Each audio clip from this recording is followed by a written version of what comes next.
सगळ्यांना माझा नमस्कार. मी श्रद्धा खानोलकर. तुम्हाला सांगायला आनंद होतो की मागच्या वर्षी 21व्या थर्ड आय एशियन फिल्म फेस्टिवलमध्ये आणि 61व्या महाराष्ट्र स्टेट फिल्म ॲवॉर्डमध्ये मला बेस्ट फिमेल ॲक्टरचे ॲवॉर्ड मला मिळाले. आणि अतिशय आनंदाची बातमी तुमच्यासाठी, यंदाही 22व्या थर्ड आय एशियन फिल्म फेस्टिवलमध्ये माझा नवीन चित्रपट गमन याची निवड करण्यात आली आहे. गमन हा चित्रपट मानवी जीवनाचा अविभाज्य भाग असलेल्या स्थलांतर या विषयावर आधारित आहे. 9 ते 15 जानेवारी दरम्यान पु ल देशपांडे कला अकादमी दादर आणि सिनेपोलिस लेक शोर ठाणे येथे मोठ्या पडद्यावर पाहण्यासाठी मी उत्सुक आहे.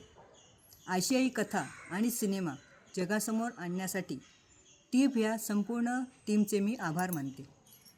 तुम्हाला जर हे फेस्टिवल पाहायचे असल्यास खाली दिलेल्या लिंकवर तुम्ही नोंदणी करू शकता आणि फेस्टिवलचा आस्वाद घेऊ शकता. धन्यवाद.